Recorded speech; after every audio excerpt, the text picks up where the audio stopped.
បានហើយអ៊ំអើយសុំចុងបន្តិចទៅថាសម័យអីលើរកលុយមិនសូវបានទេដេកភ័យរាល់ថ្ងៃខ្លាចតែនាងបានគេហើយនៅទុំនេះអ្នកណាឃើញក៏ចង់បាន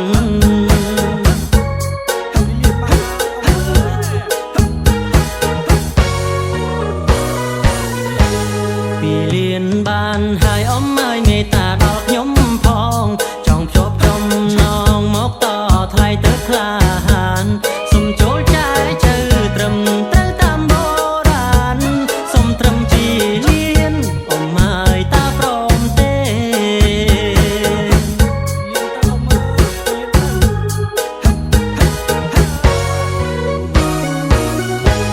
ចុះបន្តិចទៅអ៊ំអើយកុំយកថ្លៃពេកសុំចិនបាក្មេកបើចុះកូននឹងសារេ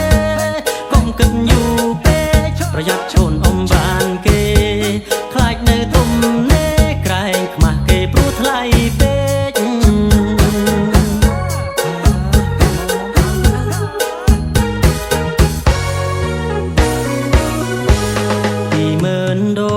ថ្លៃបណ្ដាការគឺច្រើនណាស់